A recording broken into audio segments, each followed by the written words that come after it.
Buenas tardes a todos. Digo buenas tardes porque estoy en Barcelona, aunque sé que algunos de vosotros, incluidos algunas de las personas que hablan hoy, están en Estados Unidos, están en París y están en otros lugares del mundo, así que bienvenidos a todos, estéis donde estéis. Empezamos esta sesión del Becarios Knowledge Day del programa de becas de Fundación La Caixa. Y hoy hablaremos de un tema que yo creo que nos toca a todos, del amor. Ya sé que muchas veces se dice eso de que nos toca a todos, pero yo creo que está bien. Sí que podemos decirlo, o por lo menos espero que así sea y que a todos y que os toque a todos de muy cerca. Antes de dar, sabéis que hoy son 5 charlas, pero antes de dar paso a estas charlas me gustaría darle voz a Alfonso Sánchez Moya. Él es el vocal de la Asociación de Becarios de la Fundación La Caixa y os dará la bienvenida en nombre de la Fundación. Alfonso es un becario, él es lingüista, se doctoró en la Universidad Complutense y en la Universidad Libre de Ámsterdam y después de pasar por Harvard, ahora está trabajando con Alexa, con el tema de datos y lingüística. Así que, Alfonso, adelante. Bueno, muchísimas gracias, Silvia. Buenos días. Como decía Silvia, yo soy Alfonso Sánchez Moya, soy vocal de la Asociación de Becarios de la Fundación de La Caixa y estoy aquí en representación de toda la Junta de la Asociación para daros la bienvenida a esta nueva edición del Becarios y Becarias Knowledge Day. Como decía Silvia, nos hace especial ilusión que en el encuentro de hoy vayamos a encontrar con personas expertas en sus respectivos campos para intentar adentrarnos en el apasionante mundo del amor. Yo creo, y en línea a lo que decía Silvia también, que no exageramos si decimos que el amor es uno de los motores de nuestra existencia como seres humanos. Es un elemento central en infinidad de procesos, de relaciones sociales que marcan nuestra vida a través de muchísimas manifestaciones. Amor de madres, amor de padres, amores de infancia, amores de verano, amores a nuestras mascotas, amores a nuestras profesiones, infinidad de amor, en definitiva, ¿no? Aun con todo, ¿qué más podemos saber del amor? ¿Cómo lo definimos? Realmente han sido muchísimas las aproximaciones a lo largo de nuestra existencia. El otro día, hablando con una buena amiga, me compartía una cita sobre el amor, Mario Benedetti, perdón, hablando sobre el amor y comparándolo con una alcachofa. A pesar de todo esto, ¿cómo podemos y qué más podemos saber sobre el amor? Desde la biología, desde la historia, desde la música, desde la filosofía. Y para eso estamos aquí hoy, ¿no? Vamos a comenzar tratando de entender un poco más si amamos desde el corazón, si amamos desde el cerebro o de una mezcla de las dos. Esto lo vamos a hacer de la mano de Mercè Balcells-Camps. Mercè es investigadora principal en el Instituto de Ciencias Médicas e Ingeniería en el MIT y profesora titular de bioingeniería en el Instituto Químico de Sarriá de Barcelona. También cofundadora y directora del programa internacional MIT España. Vamos a seguir después el ritmo del encuentro al compás de una playlist. Es una playlist de bodas reales y vamos a adentrarnos en la conexión entre matrimonio, amor y ópera barroca. Esto lo vamos a hacer a través de Clara Viloria Hernández. Clara es musicóloga especializada en música del siglo XVII y además también es violinista. Actualmente, a pesar de que ahora mismo está en París, ¿verdad? Hace su doctorado en la Universidad de Harvard. Después vamos a seguir dando múltiples perspectivas, vamos a hablar sobre el amor desde la biología, ¿no? Esto lo vamos a hacer gracias al doctor Enrique Lanuza Navarro, es doctor en Ciencias Biológicas en la Universidad de Valencia y también fue becario postdoctoral Fulbright en la Universidad de Nueva York. Su investigación se centra en los circuitos neurales que configuran comportamientos innatos, como por ejemplo bien puede ser la atracción sexual. Después saltamos y nos vamos a el amor hacia nuestras profesiones. ¿Quién mejor para hablarnos de esta hazaña que Laia Puigtorné? Laia es violonchelista, formada en universidades como Graz, Basilea y Berlín, con múltiples galardones a lo largo de su carrera y actualmente compagina la docencia en el Conservatorio Superior de Música de Aragón con la interpretación. Por último, no por ello menos importante, nos adentramos en perspectivas filosóficas alrededor del amor. Vamos a centrarnos concretamente en el valor. ¿Cuál es el valor del amor, ¿no? Lo vamos a hacer de la mano de Saraya Ayala López, quien se especializa en aspectos como la metafísica de las preferencias sexuales o la resistencia a las normas de género. Actualmente es Assistant Professor en California State en Sacramento. Bueno, yo no me enrollo mucho más. Desde la asociación y desde la Junta confiamos en que disfruten de esta aproximación multidisciplinar alrededor del amor en sus muchísimas dimensiones. Silvia, todo tuyo. Gracias. Muchísimas gracias, Alfonso. Y creo que debo aclarar una cosa, porque tengo el honor de estar aquí rodeada, aunque sea virtualmente, de becarios de Fundación La Caixa, y debo decir que yo no lo soy, ya me gustaría. Yo soy física de formación, aunque luego he hecho de la comunicación mi segunda vocación. Y pues hoy tengo el honor de estar aquí con vosotros. He trabajado otras veces con becarios y la verdad es que siempre es un placer. ¿Quién nos está viendo? Como decía, desde varios sitios del mundo, pero además hay personas que nos están siguiendo que son becarios, que son miembros de esta asociación, así que bienvenidos a todos. Pero este es un acto abierto a otras personas y hay otras personas que nos están escuchando hoy y que no son becarios. Y también os damos la bienvenida. Antes de pasar a Mercé, solo recordaros un poco cómo funciona el acto. Son 5 charlas de aproximadamente 10 minutos donde las personas a las que vais a oír hablan 8 minutos y luego tenemos un par de minutos para preguntas. Las personas que os habéis inscrito habéis podido lanzar algunas preguntas y también podéis lanzarlas ahora a través del chat del streaming. Os animo a que lo hagáis.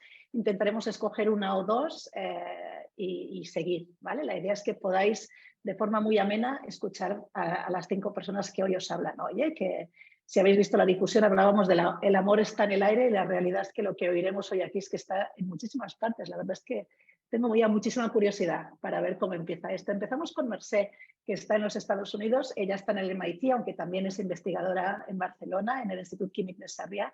Y ella nos propone esta pregunta, ¿no? Si amamos con el cerebro, si amamos con el corazón o si amamos con las dos cosas. Y como os ha dicho Alfonso, Mercé es ingeniera experta en ingeniería de tejidos, así que a ver qué nos cuenta. Mercé, adelante. Gracias, Silvia y Alfonso. Y gracias a la casa, ¿no? Yo siempre digo que soy quien soy gracias a mis padres, ¿no? Que me dieron vida y me educaron, y gracias a la educación que recibí, pero sobre todo también gracias a la casa, que no hubiera podido hacer mi doctorado en Alemania y sin ese paso no hubiera llegado al paraíso de la ciencia, que es MIT. Así que gracias por esta oportunidad de estar con vosotros. Siempre empiezo mis charlas hablando un poquito de mí porque me hacéis unos currículums que casi dan miedo.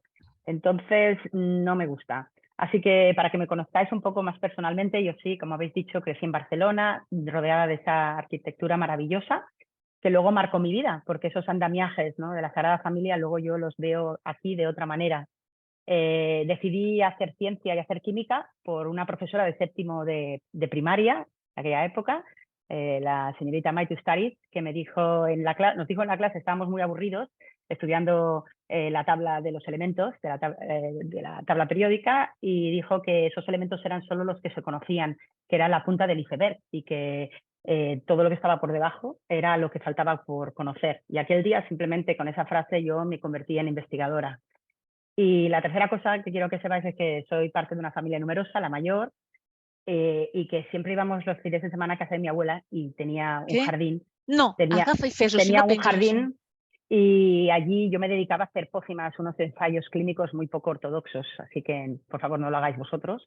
Pero básicamente mi madre siempre se sorprendía de que todos mis hermanos pequeños tenían diarrea, menos yo, porque yo hacía pócimas con todas las plantas y flores del jardín de mi abuela y se los daba a comer a mis hermanos. La buena noticia es que no hay ninguna planta tóxica mortal en el jardín de mi abuela. Cuando me preguntan, ¿no?, y ya lo ha dicho Silvia, ¿no?, a qué me dedico, cuando doy las charlas en castellano, como es el caso, pues, y digo que hago ingeniería de tejidos, pues mucha gente se piensa que trabajo para Inditex, para Zara. Digo, no son esos tejidos. La que trabaja para Inditex es, de hecho, una de mis hermanas, mi hermana pequeña, María, que me hace que sea una investigadora y vaya vestida muy elegante siempre. Cuando doy la charla en inglés, pues si digo tissue engineering, la gente se piensa que me dedico a hacer tissue paper, que es muy importante. No sé vosotros en España, pero aquí cuando empezó la pandemia no había papel de váter en ningún supermercado. Pero no, la ingeniería de tejidos a la que yo me dedico es que en el laboratorio pues usamos células humanas de todo tipo, materiales que hacen a modo de andamiaje, donde esas células que forman tejidos sólidas se pueden agarrar, adherir y crear tejido propio, y estudiar cómo esos impulsos mecánicos que ven nuestros órganos en nuestro cuerpo, pues simularlos en el laboratorio, de manera que crecemos, pues eso, órganos y tejidos para poder aliviar la lista de trasplantes en un futuro próximo, pero ya en el día de hoy para simular la enfermedad, para cuando esos órganos y tejidos son afectados por efectos malignos, ¿no? Enfermedad o como por ejemplo el COVID, ¿no? Uno de los órganos más que nos ocupan más son el corazón y el cerebro. Y por eso cuando la casa me preguntó si quería participar, dije, pues mira, justamente yo me dedico a eso, a hacer órganos como cerebro y corazón, y para entender cómo la enfermedad mental y la enfermedad crónica, por ejemplo, la enfermedad cardiovascular, están interconectadas.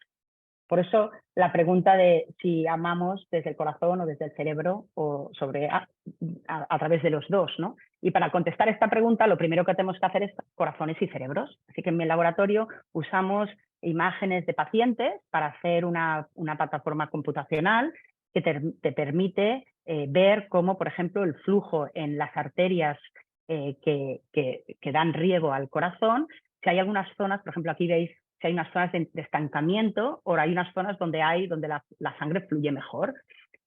Usamos diferentes técnicas, pero también, por ejemplo, la impresión 3D para hacer realmente pues, arterias y venas artificiales que tienen, pues esto se escala 1 a 1 para que os hagáis una idea. Incluso en el caso de las coronarias, dándoles la forma, ¿no?, que agarran al corazón, o sea, en un ángulo. Esto solamente es el andamiaje, el polímero. Para hacer realmente un corazón y en este caso unas arterias que le dan vida, pues lo que hacemos es ir sembrando esos tubos capa a capa con las células que forman una arteria, células fibroblastos, células musculares de tejido liso, células endoteliales, y entonces tienes algo que se parece a una arteria, pero que lo tenéis aquí muy bonito, ¿no?, en rojo. Además, ¿no?, tengo una serie de estudiantes buenísimos que hacen ingeniería mecánica y eléctrica y crean unos dispositivos, aquí tenéis abajo a la derecha, que hacen que podamos someter a esas arterias a impulsos mecánicos. O sea, aquí tenéis, por ejemplo, una bomba que lo que hace es hacerte corazón y hacer que esa sangre circule por las arterias y por las venas, de forma como si estuvieran en nuestro propio cuerpo. Así que estos dispositivos pues, nos permiten pues, imitar cosas que no podríamos, ¿no? Si yo os acabo de conocer y os digo, te puedo abrir el corazón para verte cómo lo tienes, pues complicado, ¿no? Pero esto lo tenemos en el laboratorio. Por parte del cerebro, pues algo similar. Usamos materiales que son bioinspirados y aquí lo que hacemos es usar células del cerebro, en este caso células astrocitos, y sembrar también con células cerebrales endoteliales. Y aquí tenéis pues, una imagen del microscopio confocal, donde tienes la parte que tiene verde es el endotelio, que es donde fluye la sangre, y la parte en rojo son los astrocitos que están en el cerebro. Y para que veáis más resultados, pues aquí tenéis el material, que podemos modularlo, podemos darle diferentes tipos de poro. Ese tipo de poro y el tipo de proteína de que está hecho, pues le da diferente consistencia, más rígido. Aquí tenéis uno que no sirve mucho, demasiado blando, pero aquí uno más rígido. Y también le damos impulsos mecánicos, porque los capilares en el cerebro también tienen sangre circulando. Y podemos observar, y estas fotos de abajo en color verde, pues podéis ver, por ejemplo, estos son las células cuando no hay flujo. Has tenido, por ejemplo, un microinfarto, pues tienen una forma, están como si fuera pues casi un puzzle, ¿no? Un adoquinado, mirando todos a diferentes direcciones. En cambio, si les das un flujo correcto, fisiológico, sano, se alinean que es la foto B y C, se alinean en la dirección del flujo y están sanas. En cambio, si le das un flujo muy alto o pulsátil o una hipertensión, vuelven otra vez, veis que aquí no veis las líneas verdes que están en la figura C, han desaparecido, han perdido el contorno, que quiere decir que estas células que deberían estar protegiendo el cerebro y formando una barrera, que se llama la barrera hematoencefálica, han perdido, ahora ya no es una barrera, con lo cual ese cerebro está a riesgo de sufrir una infección, por ejemplo. Todo esto que os he explicado muy rápidamente, pues obviamente no lo hago todo yo, sino os quería también compartir que es una colaboración multidisciplinar internacional, donde hay pues, mi equipo que se dedica a los tejidos con biomarcadores, sensores.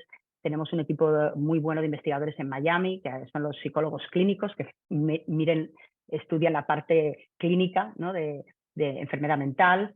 Inteligencia artificial muy importante con la Ciudad de México, con el Centro de Computación, con Barcelona, como ha dicho Silvia, en el IQS, pero también con la Universidad Abierta de Cataluña, también con Sant Joan de Déu y el Departamento de Cardiología de Sao Paulo. Así que quiero ver que esto no sería posible sin programas internacionales, por ejemplo, uno de ellos que han mencionado, que es MIT Spain, que colabora la Caixa Health también apoya.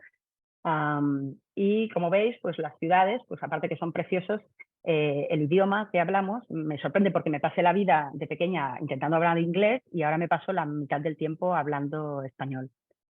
Así que la pregunta con la que empecé, y aquí os dejo, si se quiere con el corazón o con el cerebro, con los dos, yo creo que los dos, no tengo la evidencia para demostrarlo, pero sí que os puedo decir que hemos creado unos modelos de tejidos que nos permiten estudiar interacciones entre órganos y tejidos y ver su correlación y ver comorbilidades, ¿no? De ver si tienes enfermedad mental, cómo eso puede afectar a la enfermedad cardiovascular y viceversa. También deciros que se tienen que romper silos y colaborar con todo el mundo y gente de muchas disciplinas de muchos países, y enfatizar el hecho que la lengua franca en ciencia y tecnología sigue siendo el inglés, pero para impacto médico y educacional pues ya no lo es. Y aquí tenéis, pues como os he dicho, no trabajo sola, todos mis colaboradores, estudiantes fantásticos de todas estas universidades y el apoyo de mucha gente que hace esto posible. Y ahí lo dejo. Creo que ha sonado mi alarma, 8 minutos. Muchísimas gracias, Mercè. Sí, la verdad es que on time. Te lo agradecemos. Sí, tenemos tiempo para alguna pregunta. Es una pregunta que nos han lanzado las personas que se han inscrito y que nos preguntan por qué la gente suele enamorarse de personas parecidas a ellas. No sé si hay algo en estos tejidos que nos lo puedan indicar o si has pensado sobre eso. Pues no lo he pensado, la verdad. Es una buena pregunta. Los tejidos que nosotros usamos células de muchos donantes, o sea, no están aisladas, no estamos haciendo de momento todavía personalizado, o sea, que no te puedo decir que hayamos comparado, ¿no? De paciente A, paciente B, sino que están combinadas. Y hay mucha heterogeneidad. En las células lo ves, o sea, así que para mí yo lo veo que hay mucha heterogeneidad. Así que aquello de uno más parecido que el otro, no, todos somos muy diferentes a nivel celular. O sea, que igual es un poco como cuando ves en el microscopio, que depende de la resolución que tienes y la potencia del microscopio, hay algunas superficies que las ves muy rugosas, y en cambio si profundizas más las ves totalmente llanas. Pues lo mismo aquí, o sea, que lo que vosotros decís de nos atraen gente más parecida, yo te diría desde un punto celular que no somos tan parecidos. Muchísimas gracias. Y de hecho, uno se podría preguntar qué significa ser parecidos, ¿no? Seguramente en función de la vida de cada uno, te pareces o no te pareces en una cosa o en otra. Muchísimas gracias, Mercè. Vamos bueno, tengo otra pregunta, mira, y creo que tenemos un minutillo. Venga, vamos a ella. ¿Qué crees tú? Si tú tuvieras que dar una respuesta con lo que sabes y con lo que has vivido, ¿se ama más con el corazón o se ama más con el cerebro? ¿Te atreves? Depende de la edad. Depende del momento de la vida y depende de la edad, yo creo. O sea, yo lo que veo de nuevo, te estoy hablando como persona, es que con la edad se ama más con o sea, la gente joven ama más con el corazón y luego nos volvemos más racionales. En el plato de cultivos, las células envejecen también y responden diferente a diferentes estímulos. Y los estímulos, yo los separaría así, los estímulos de corazón que yo estudio son más fluidodinámica, aunque también hay conexiones no eléctricas, pero lo veo más como mecánico, sí que diría con el corazón, pero las más envejecidas, más los impulsos eléctricos. Así que ahí lo dejo, depende del tiempo. Muy bien, pues muy interesante la respuesta. Vamos y muchísimas gracias de nuevo, Mercè. Y seguimos con nuestra ronda de charlas y ahora vamos a hablar de bodas reales. Buen momento para hacerlo. Y hablaremos con Clara Viloria. Hola, Clara. Clara toca el violín, es musicóloga y toca el violín. Y ella nos propone un poco descubrir cuál era la playlist de esta boda de 1660, ¿no? Cuando se casaban María Teresa de Austria y Luis XIV. Clara, adelante, te escuchamos. Hola, muchas gracias, Silvia. Bueno, y muchas gracias a la Fundación La Caixa. Pues vamos a ello. Si hablamos del amor, parece inevitable hablar de matrimonio, ¿no? Y sin embargo, esto no era necesariamente el caso en las bodas reales, y aún menos en el siglo XVII. Bueno, mucho seguro que lo sabéis o lo intuís. Los matrimonios reales en esta época, y bueno, también antes y más tarde, son una herramienta política para conseguir alianzas, para fortalecer dinastías e imperios, y al final pues muchas guerras o desavenencias políticas se saldan con un tratado matrimonial. Así que las jóvenes princesas o infantas, en el caso de España, se ven obligadas a dejar su país para cumplir una función casi diplomática que llevan designada desde su nacimiento. ¿Por qué es interesante esto desde el punto de vista de la historia de la música? Bueno, pues estos eventos generan un impacto en la cultura enorme. Por un lado, porque el hecho de que una infanta, una princesa, se desplace no es un hecho aislado, sino que con ella van un séquito, un grupo enorme de personas que se mueven hasta otro nuevo país, incluyendo artistas, incluyendo sirvientes que consumen y transmiten cultura, ¿no? Y permite crear un bastión en torno a una cultura extranjera en el centro de poder, en la corte a la que llegan. Y por otro, y de esto es de lo que hablaré un poco más, porque estos eventos que son tan importantes a escala europea, incluso a veces global, están asociados a celebraciones grandiosas, a producciones teatrales de gran formato y siempre o casi siempre en esta época de la mano de la ópera.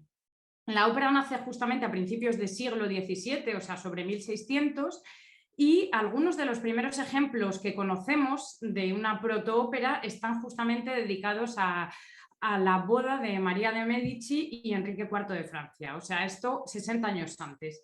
Se despliega entonces a partir de estas casas reales todo un arsenal de medios. Cada una de estas óperas, cada una de estos matrimonios son una excusa para afianzar y desplegar todos los medios que tienen de su mano, ¿no? Fuegos artificiales, aparato escénico, música cada vez más larga, cada vez más músicos o mejores.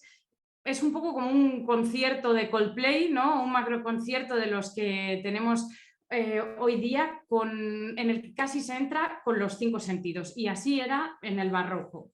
Y bueno, 1660. ¿Por qué 1660? Pues justamente, como decíamos, como decía Silvia, es la boda entre María Teresa de Austria y Luis XIV. O sea, en este año o a finales del anterior se firma la Paz de los Pirineos, que implica una paz después de muchos años de guerras entre España y Francia. Así que, como tal, implica un matrimonio, el de Luis XIV, que era un rey joven todavía y todavía no conocido como el Rey Sol, y María Teresa de Austria, que es la hija de Felipe IV, es decir, una infanta española. Bien, ¿y cómo fue esta boda? Pues realmente la boda fue por poderes estrictamente, es decir, los novios no estaban juntos, no se habían visto en su vida y contraen matrimonio en lugares separados. Y luego van llegando a la frontera entre España y Francia, que es algo bastante habitual. Hablando del amor, quizás es aquí el único momento realmente de un amor, aunque sea fraternal, porque la mujer se despide de su país y su familia para no volverlo a saber.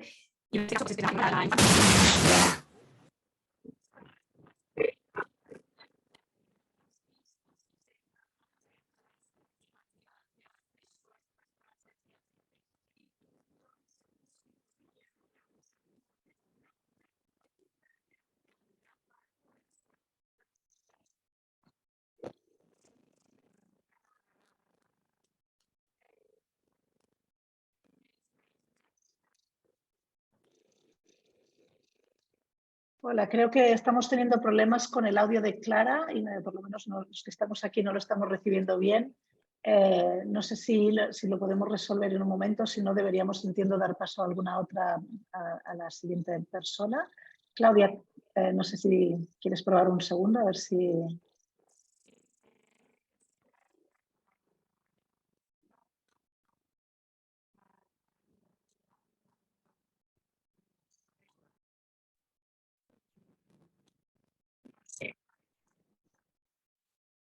¿No?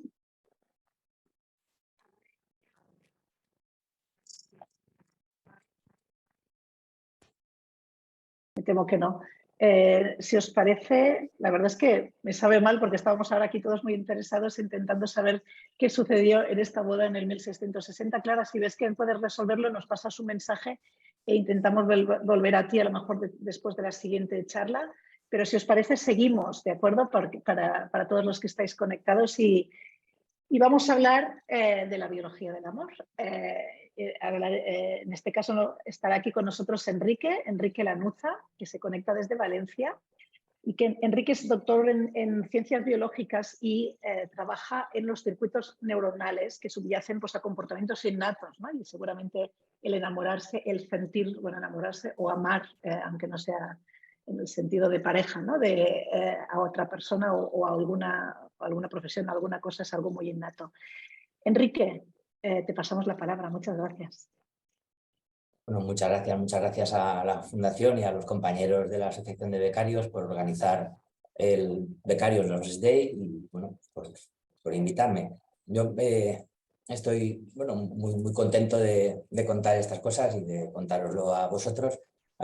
Aunque son 8 minutos, voy a empezar un poco pronto. Voy a empezar 3 millones de años atrás, cuando evolucionaba el género Homo, que sabéis que es el género al que pertenecemos, los Homo sapiens.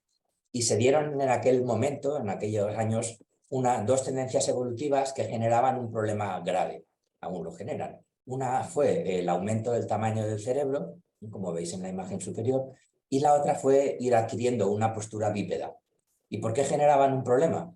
Pues porque con la postura bípeda se cambió la forma de la cadera y se estrechó el canal del parto. Así que cada vez la especie tenía, o el género, niños con la cabeza más grande, bebés con la cabeza más grande, y el canal del parto era más estrecho. Ya lo recoge la Biblia, lo de parirás a tus hijos con dolor, pero eso no es lo general en la biología. Es bastante particular de nuestra especie y se debe a estas dos tendencias evolutivas que siguen con nosotros, como sabéis. Bueno, eso aparecieron dos soluciones desde el punto de vista evolutivo. Una fue el nacer con los huesos del cráneo sin suturar, que por tanto se pueden deformar y la cabeza del niño puede adoptar la postura, la forma del canal del parto. Y la otra fue nacer pronto, ser prematuros. Eso en biología evolutiva se llama neotenia. Pero el caso es que nosotros los humanos, tenemos bebés, permitidme la expresión, muy inútiles durante mucho tiempo. Comparad, por ejemplo, con la cría de chimpancé, que poco después de nacer se puede coger a su madre y su madre puede ir de árbol en árbol recogiendo frutos o huyendo de un predador. Para que un bebé humano se pueda coger de la espalda de su madre y la madre pueda huir de un predador, tienen que pasar años, unos pocos años.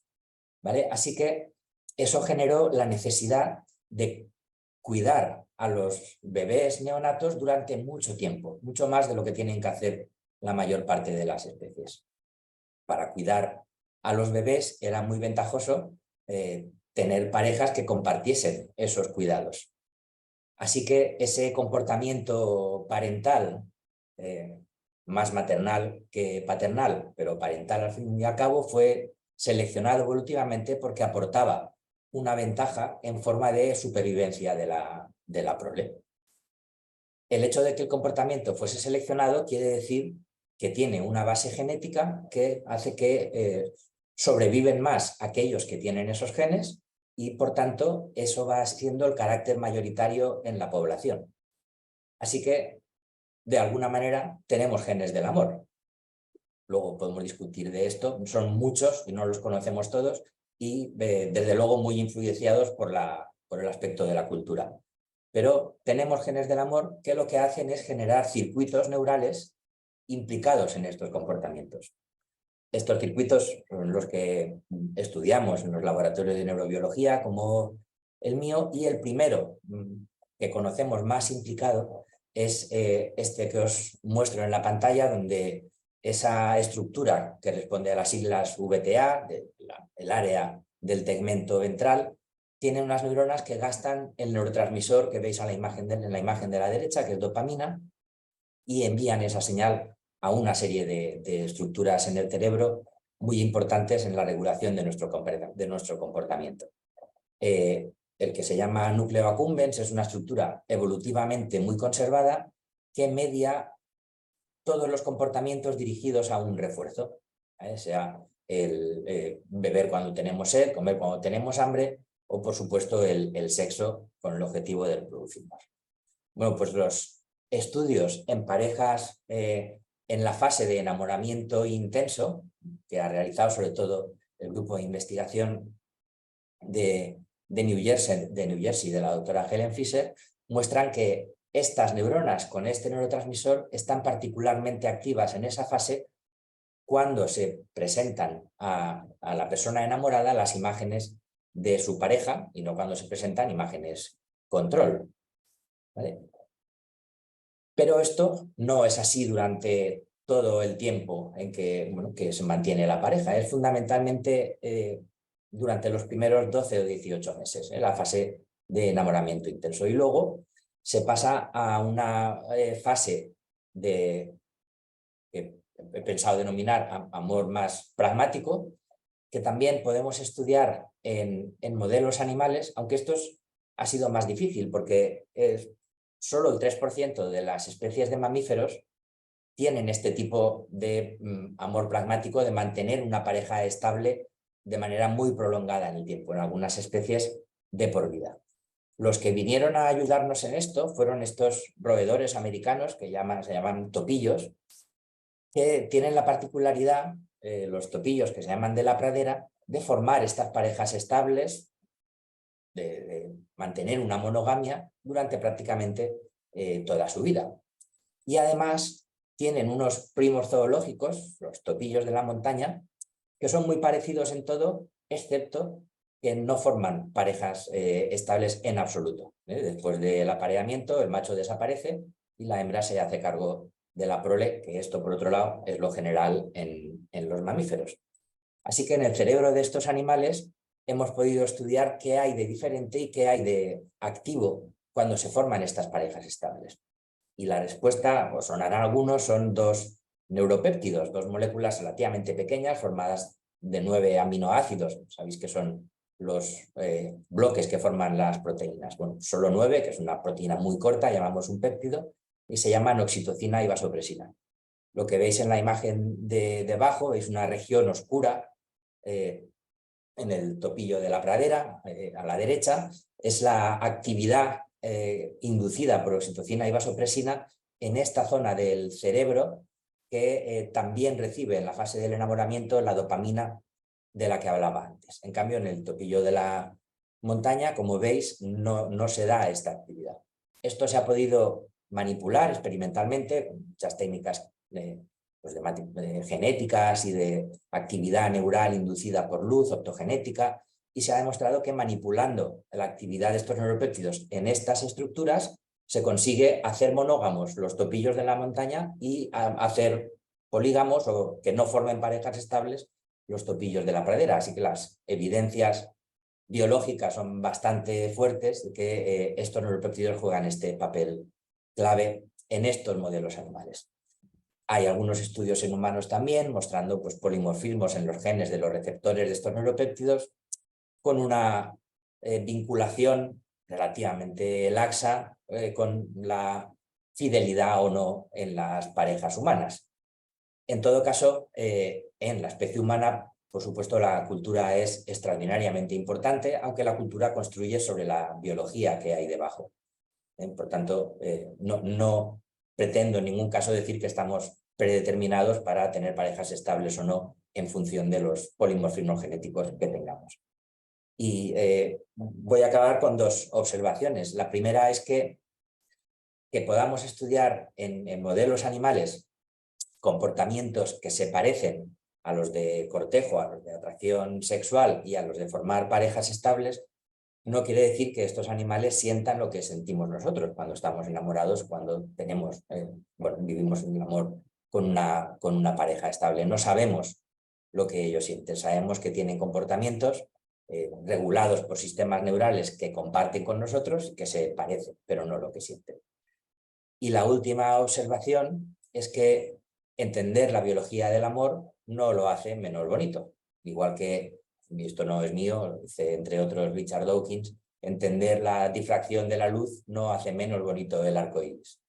De manera que yo creo que al final estudiar estos fenómenos tan importantes para nosotros nos permiten entenderlos mejor y no les quitan el carácter tan claro, pues eso, bonito, importante, relevante para nosotros como personas conscientes, que es algo que probablemente, tampoco lo sabemos, pero probablemente no tienen los animales. Dejo aquí al final dos referencias bastante asequibles para quien pues, tenga más interés. Y bueno, muchas gracias de nuevo a la Caixa. Estoy encantado de responder preguntas si las sé. Muchas gracias, Enrique. Pues sí que tenemos alguna pregunta preparada para ti que nos ha llegado. Y concretamente, bueno, hemos hablado o has hablado, y hasta ahora hemos hablado más de este amor de pareja, ¿no? Y nos preguntaban también pues, si hay diferencias biológicas entre este amor más de pareja y un amor más de familia, de padres a hijos o de hermanos. Sí, el que sí se ha podido estudiar en animales y algunos estudios con imagen funcional en personas es el amor paternofilial fundamentalmente, y sí se ha visto que las estructuras del cerebro que se activan no lo hacen de manera diferente. También hay un papel de este sistema motivacional que contaba antes. Tenemos desde luego mucha motivación por el bienestar de nuestros hijos y eso implica estas estructuras. Pero sí hay diferencias, sobre todo en áreas corticales, en la corteza prefrontal y una parte de la corteza prefrontal que se llama la corteza del cíngulo, que son diferentes. Así que sí hay diferencias en cómo expresamos estos amores, estos dos tipos de amor. Pues muchísimas gracias, Enrique. Tendremos que dejar porque queremos intentar cumplir claro. el horario, así que pasamos a la siguiente charla, pero gracias de nuevo, Enrique. Y hablamos ahora con Laia Puig, volvemos a la música. Y ahora hablamos con Laia Puig, que no toca el violín, toca el violonchelo y que además es profesora en el Conservatorio de Música de Aragón. Y Laia nos viene a hablar un poco de otro tipo de amor, de un amor ya no tanto a lo mejor por una persona, ¿no? Ya sea una pareja o nuestro padre, nuestra madre, nuestro hermano, sino por el amor por lo que uno hace, ¿no? En su caso por la música y cómo eso ha llegado a convertirse en su profesión. Laia, tenemos muchas ganas de escucharte. Muchas gracias por invitarme y muchas gracias a la Caixa por organizar estos eventos que son tan enriquecedores para todos. Yo soy chelista y bueno, quería compartir con vosotros un poco mi historia de amor con la música. Entonces, como cualquier historia de amor, pues empezó... a ver, perdón, que tengo un problema aquí con el... A ver. Ahora, como todas las historias de amor, pues empezó con un momento especial para mí. Yo empecé a tocar el cello y el piano cuando tenía 7 años y al cabo de un par de años más o menos, pues hubo un día que me puse la radio y allí estaba sonando una música maravillosa. Eso era radio clásica y de alguna manera, bueno, estaba sonando una orquesta sinfónica con un montón de instrumentos que yo no conocía y la música esa me cautivó enseguida, ¿no? Y me quedé escuchando hasta el final y la verdad es que fui incapaz de conocer el nombre del compositor en ese momento, pero sí que me quedé que era la sinfonía número 1 de algún compositor y que tenía el nombre de la primavera. Y después, ya años después, me enteré que era la música de Schumann, que es un compositor que siempre me ha atraído, ¿no? Y entonces yo la verdad es que en esa edad pues no tenía mucha idea que nada externo te pudiera emocionar tanto, porque bueno, sabía de las emociones básicas y sí, pero esa música me tocó no sé, de una forma muy distinta de lo que me había pasado hasta el momento. Y entonces pues seguí estudiando y sí que al cabo de unos años pues me enamoré de la música y bueno, como pasa un poco con el amor, cuando te enamoras que no tienes mucha idea de dónde acabará todo esto ni dónde te llevará. Y entonces cuando era adolescente entré a tocar a jóvenes orquestas, primero en la Joven Orquesta de Cataluña y después en la de España. Y esa fue una fase muy importante en mi trayectoria, básicamente porque allí conocí a un montón de gente de mi edad que tenía pues mis gustos y de alguna manera me sentí en calma porque, bueno, me sentía un poco un bicho raro en mi clase con mis amigos que no hacían música así. Y en esa época pues me cautivó mucho la orquesta sinfónica, la colectividad. Bueno, tocar el gran repertorio, las sinfonías de Mahler, los poemas sinfónicos de Strauss, los ballets de Stravinsky. Fue una época, la verdad es que de descubrir la música a lo grande y me parecía increíble que la mente humana una persona hubiese podido ser capaz de componer una música así tan perfecta, ¿no? Y si alguna vez pues tenéis la oportunidad de ir a escuchar un concierto en directo alguna sinfonía de Mahler o así, os lo recomendaría porque es una experiencia fantástica. Y fue una época muy feliz, la verdad. Y sobre todo, bueno, pues entonces llegó un momento que cuando tuve claro que esto me gustaba, pues llegó el momento donde me tenía que comprometer con ello. Y yo creo que cuando lo tienes claro lo que te gusta, pues debes trabajar al máximo, debes intentar estudiar con los mejores profesores posibles, con los mejores centros, estén donde estén, ¿no? Porque, bueno, está bien que te guste algo y que se te dé más o menos bien, pero hay que estudiar, hay que trabajar mucho para poder llegar un poco a tu máximo potencial. Y entonces, pues mi compromiso con la música fue no matricularme en ninguna carrera universitaria e ir a estudiar música al extranjero. Y con 19 años fui a Viena, a Austria, que entonces pues Viena quedaba muchísimo más lejos que ahora, porque era una época donde yo ni tenía móvil, ni tenía un ordenador, ni tenía internet, ni tenía nada. Y bueno, después hice los estudios superiores en Basilea, en Suiza, y después hice un posgrado en Berlín con la beca de la Caixa, que fue una súper oportunidad para mí.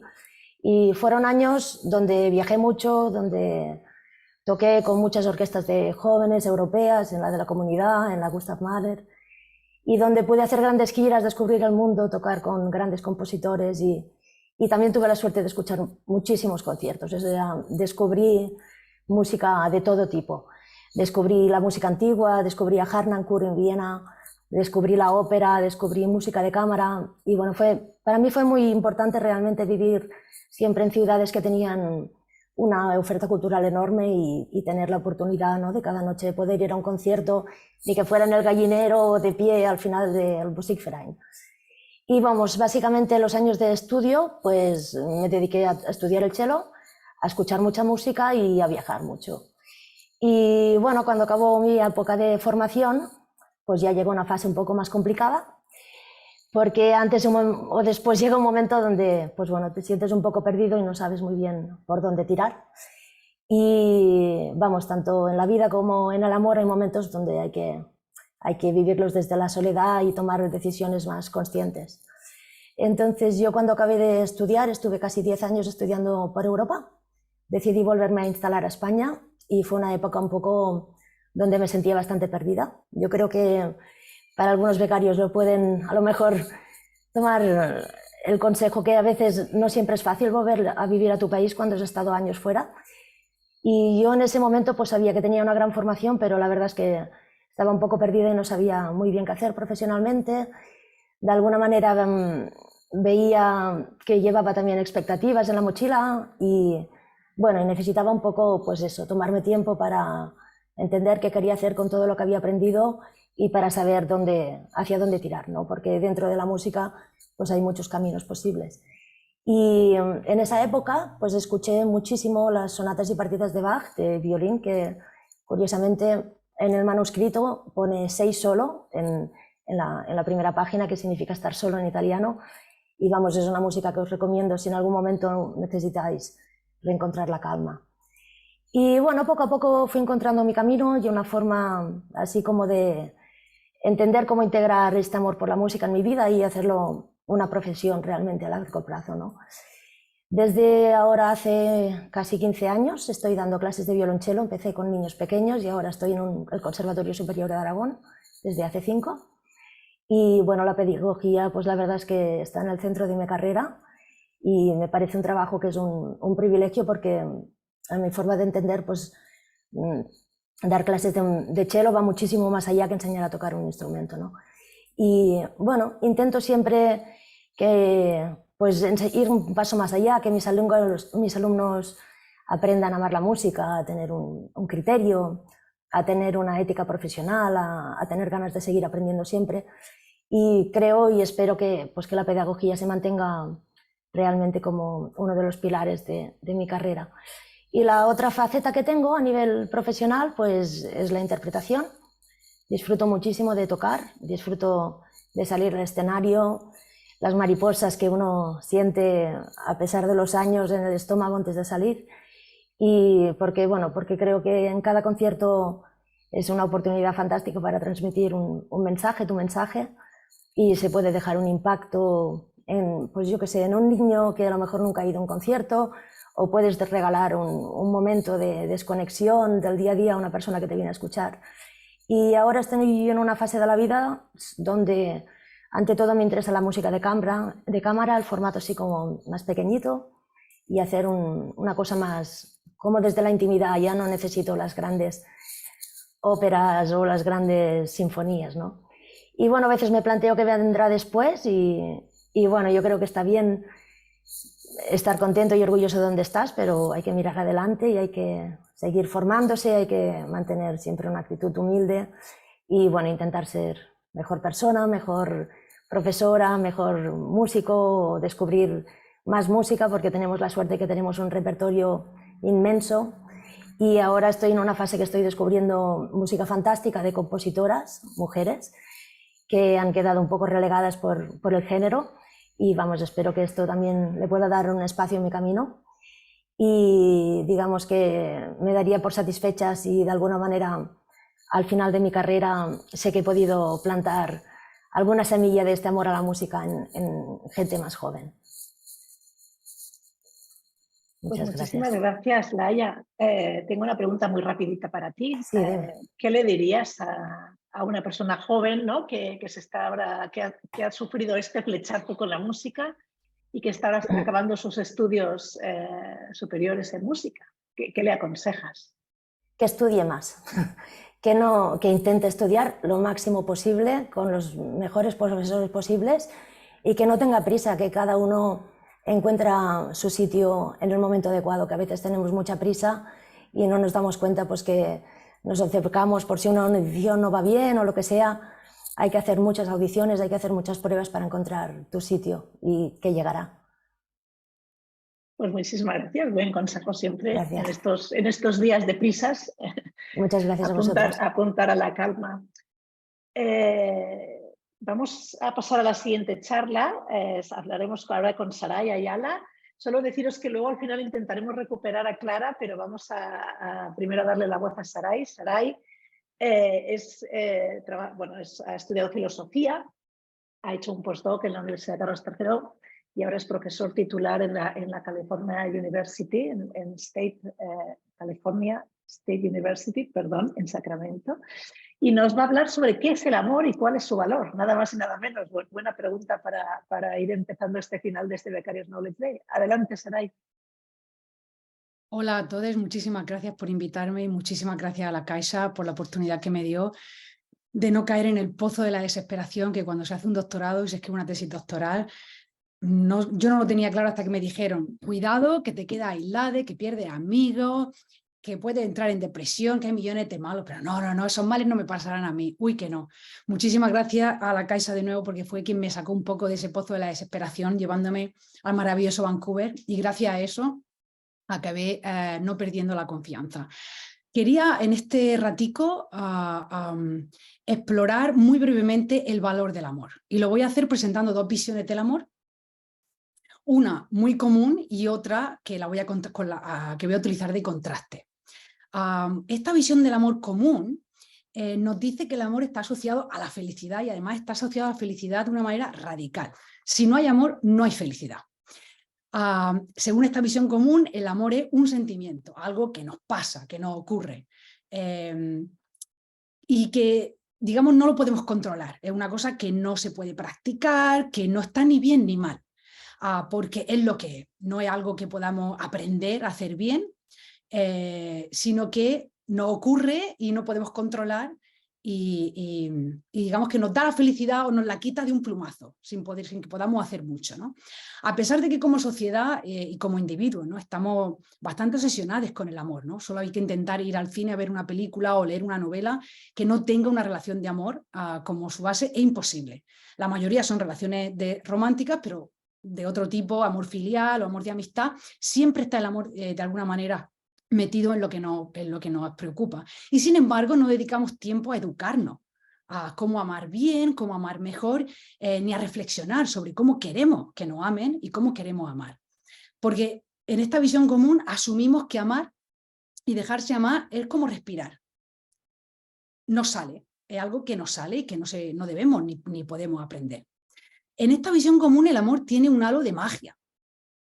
porque aparece y desaparece de nuevo, sin que podamos controlarlo y sin que podamos explicarlo.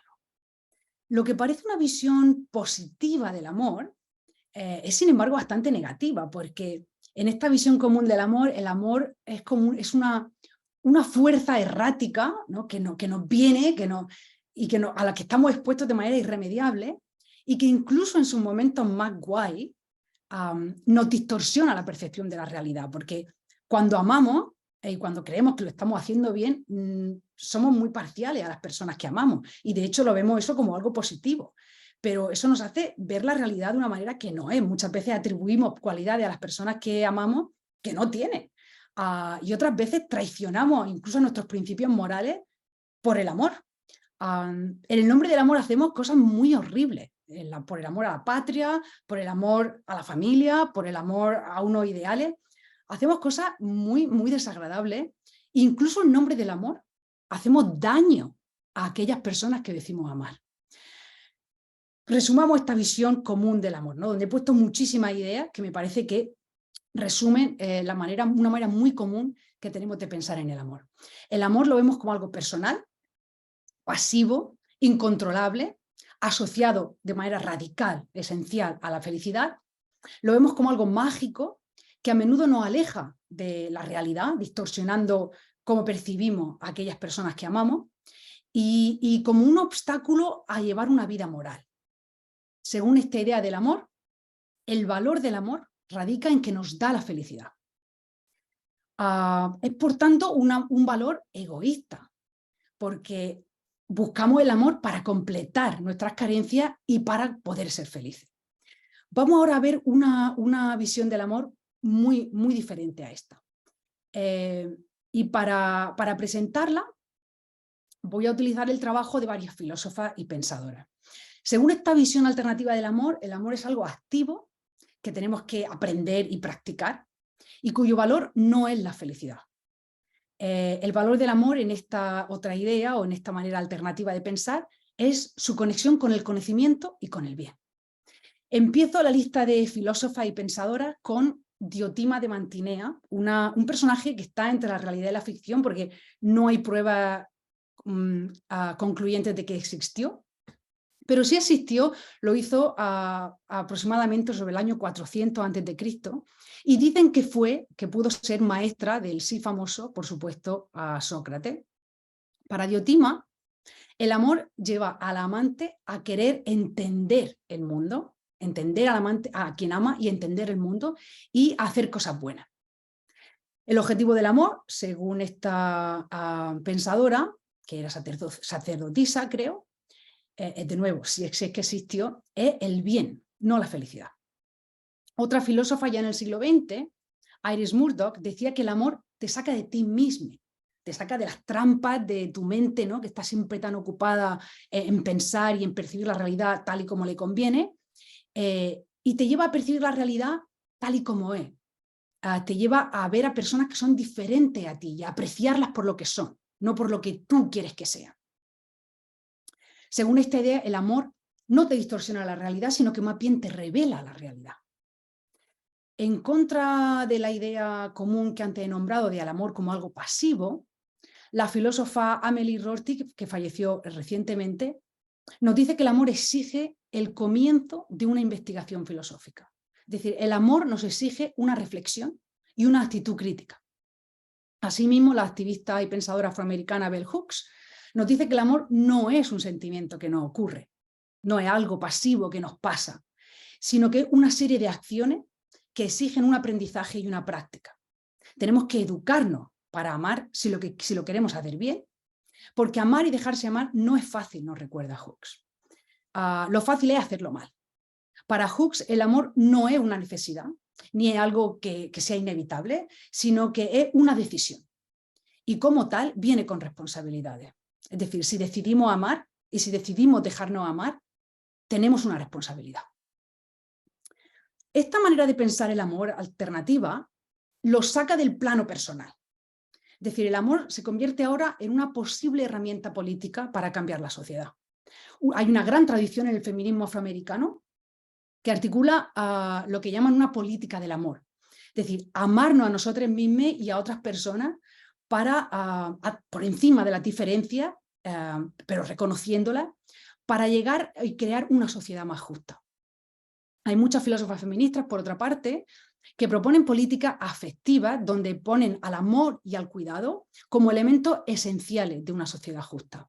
Por ejemplo, una de las cosas que se propone, según esta idea, es que deberíamos asegurar que nuestros trabajos nos dejan tiempo para querer, para practicar el querer y el cuidado, y para querernos a nosotros y a otras personas de una manera buena, de una manera que haga el bien. De nuevo la paradoja, ¿no? O sea, mientras que parece que estamos altamente interesados en amar y en ser amados, apenas dedicamos tiempo y espacio a amar bien y a dejarnos amar bien. Según esta manera alternativa de pensar el amor, donde he puesto de nuevo muchísimas ideas juntas, el valor del amor pues no es egoísta. Nos revela la realidad de otras personas cuando amamos bien y nos ofrece la posibilidad de mejorar el mundo y de mejorar como personas. Volvamos al principio. Con esa idea del amor como algo pasivo, personal, incontrolable, mágico, que nos da la felicidad. Puede que esta idea, que es tan común, sea beneficiosa para mantener funcionando el tipo de sociedades que tenemos. Las películas, las canciones, los poemas y todos los demás elementos culturales mediante los cuales representamos el amor y que nos ayudan a saber cómo sentir y cómo pensar el amor, mantienen este autoengaño de que el amor es eso, ¿no? Una fuerza mágica, avasalladora, a la que siempre atribuimos nuestra miseria o nuestra felicidad.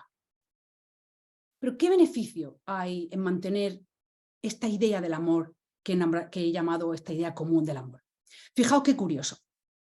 Hay un estudio en psicología, publicado recientemente en 2017, que sugiere que preferimos que la ciencia no nos explique aquello que nos hace especiales o que nos hace únicos, ¿no? Y diferentes de otras especies. El amor es una de esas cosas que creemos que nos hace diferentes de otras especies, ¿no? El amor, por tanto, una explicación científica, del amor nos resulta incómoda, nos da bajón, porque es como si al explicarlo le quitamos la magia y con ello nos despojamos de aquello que nos hace especiales y superiores a otras especies.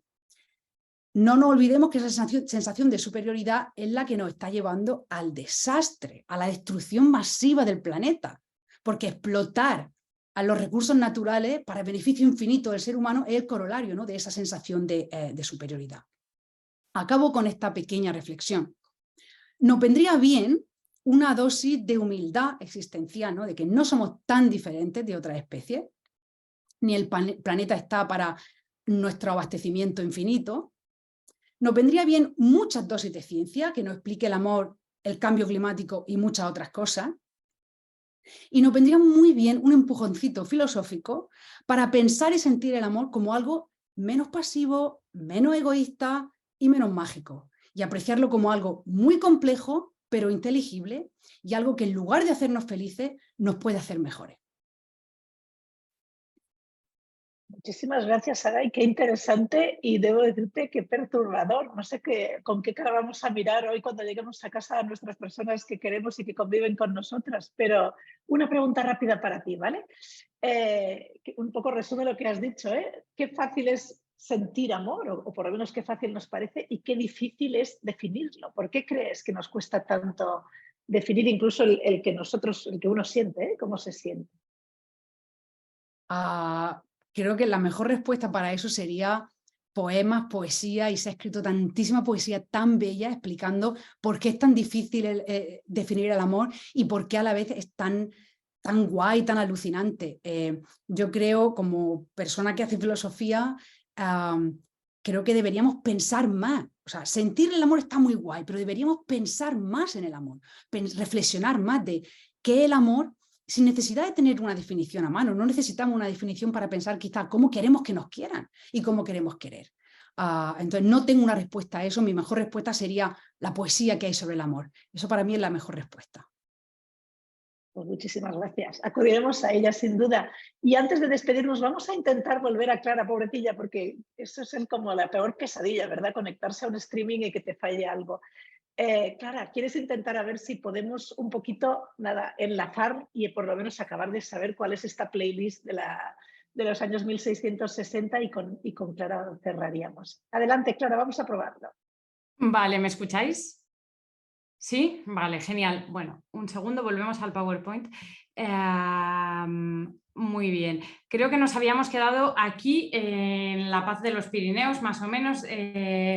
Bien, pues comentaba o os decía que esta boda realmente fue una boda por poderes, con los novios cada uno en un lugar distinto. Y creo que os estaba diciendo que justamente quizás el único amor que hay en todo este ambiente es un amor más bien fraternal, cuando la infanta se despide de su padre, que bueno, pues las crónicas dicen que se tiró a los pies de su padre llorando porque llega a un nuevo país, se viste a la francesa para asumir esa nueva identidad de reina de Francia y dejar atrás su identidad de infanta española. Y bueno, pues a partir de aquí empiezan a desarrollarse las festividades. Y nos preguntamos, ¿qué música sonó? Y habría que preguntar también, ¿en qué momento? Porque hay que entender que la temporalidad es muy distinta en el barroco. Ahora estamos mediatizados con estas bodas casi minuto a minuto en Instagram. Pero en el caso del siglo XVII, la dimensión temporal de un evento es radicalmente distinta. La boda por poderes, por ejemplo, no tenía mayor importancia celebratoria, pero todas las consecuencias y festividades de esto se alargan durante meses y en el caso de esta boda ahora veremos por años. También no solo en el lugar en el que está sucediendo la boda, sino en distintos puntos de Europa, en España, en Francia, en distintas embajadas en que los embajadores de Francia o España ofrecen fiestas. Todo esto es bueno, pues parte de la dimensión múltiple de la celebración. Y bueno, pues decía que ellos se casan por poderes, pero lo que veis en el cuadro no es estrictamente mentira, ya que el matrimonio se ratifica en San Juan de Luz. Exactamente mañana hará los años, porque es el 9 de junio de 1660.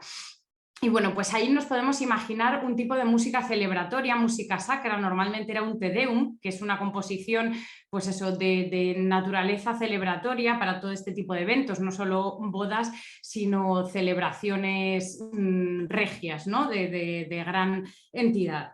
Pero a partir de aquí, de este cuadro, esta estampa de San Juan de Luz, que por cierto se ven unos músicos en la izquierda del cuadro, quizá aquí no se aprecian, pero por aquí tenemos a unos cantantes y algunos músicos escondidos. Y a partir de ahí, hasta que los novios llegan a la corte, hasta que llegan a París, las fiestas se van sucediendo tanto con los propios músicos que acompañan el cortejo como con las ciudades que reciben y agasajan. Y también del otro lado de la frontera, según Felipe IV va volviendo a Madrid, se van encontrando fiestas celebratorias. Pero hablábamos al principio de la ópera. Bien, pues para este evento, por supuesto, tanto Francia como España conciben espectáculos majestuosos, que sean una muestra de poder y que un poco rompan precedentes. En el caso de España se crea por primera vez lo que podríamos llamar la primera ópera en lengua castellana, es decir, una composición musical teatral enteramente cantada. Y es la obra con este título complejo, Celos aún del aire matan. El texto es nada más y nada menos que de Calderón de la Barca y la música de Juan Hidalgo. Ya digo que es rompedor porque hasta ahora en España se había hecho mucho teatro musical, pero nunca en este concepto de que sea de principio a fin cantado. Pero al mismo tiempo mantiene esta tradición tan hispana de las comedias con personajes cómicos, aunque sea trágico, ¿no? El argumento es truculento, pero todo el rato hay presencia de personajes, lo que se conoce como el gracioso en el teatro hispano. Y también otra seña de identidad es que los personajes, ya sean masculinos o femeninos, cantados, son a cargo de mujeres cantantes que llevan el peso de todo el espectáculo. Esto era algo típico en el teatro hispano y nada típico en otros teatros europeos. Y bueno, esta obra en concreto está basada en el mito de Céfalo y Procris y básicamente es una advertencia, sobre todo a María Teresa, una advertencia a la mujer sobre el peligro de los celos. Viene a decir, probablemente tu esposo te será infiel, pero el problema va a venir a ti como tú seas celosa. Ahí estás acabada, o sea que tienes que asumir a lo que hay y tirar para adelante. Es un mensaje que quizá ahora nadie daría a alguien que se casa, pero es el que era en ese momento. Y bueno, pues eso, aparato escénico, mucho desarrollo en el Coliseo del Buen Retiro en Madrid. En Francia, ¿qué pasa? Pues como adelantaba, no son menos. Esta voluntad de hacer un espectáculo grandioso lleva a un órdago, es decir, no solo vamos a estrenar una ópera, sino que vamos a estrenar un teatro para esa ópera. Para eso se concibe el Teatro de las Tullerías, que era una obra desproporcionada, ya que daba cabida a 7.000 personas. Pensad que un teatro como el Teatro Real de Madrid tiene un aforo de 2.000 personas a día de hoy, o sea que 7.000 es absolutamente barroco en su proporción. ¿Qué pasa? Que con estas obras tan colosales el teatro no termina a tiempo y entonces la ópera se estrena en 1662. Esta ópera es Ercole Amante, con música del compositor veneciano Cavalli. Y bueno, pues a pesar de ser en italiano, tiene también, como pasa en el caso de España, una marca del país. Es decir, tiene ballet al estilo francés, tanto que la ópera dura 7 horas, toda la representación, y en este ballet intervienen ambos reyes y bueno, todo tipo de nobles de la corte francesa. De nuevo, con un mensaje a los novios. Es la temática Hércules enamorado, es otro mensaje, ¿no? Un hombre como Hércules puede ser fuerte, puede conquistar tierras y naciones, pero tiene que guardarse de los peligros de enamorarse demasiado o de enamorarse de quien no debe.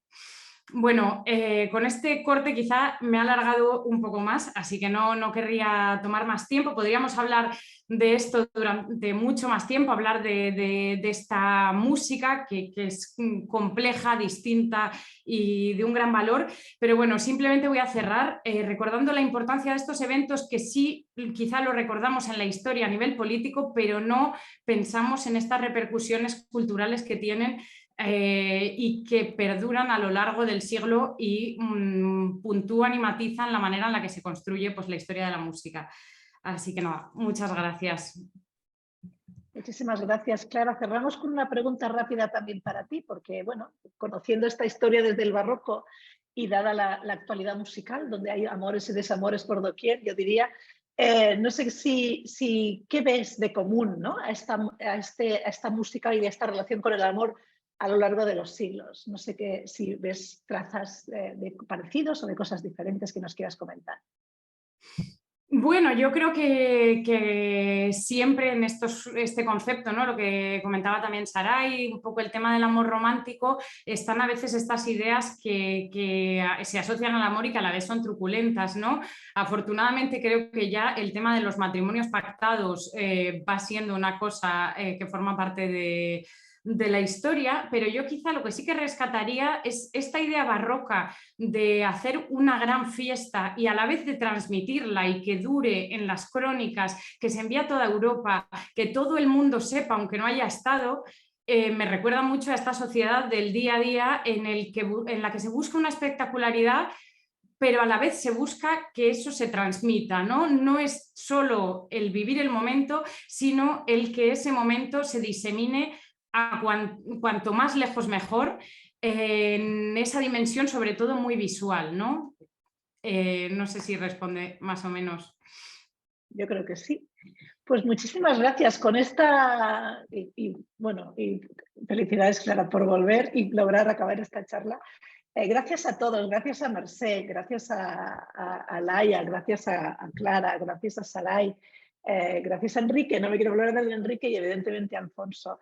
Y por mi parte, muchas gracias también a la Fundación La Caixa por organizar y por contar conmigo para estar aquí con vosotros. Y muchísimas gracias a todos los que nos habéis seguido desde España y desde fuera de España. Y espero que lo hayáis pasado tan bien como lo hemos pasado nosotros.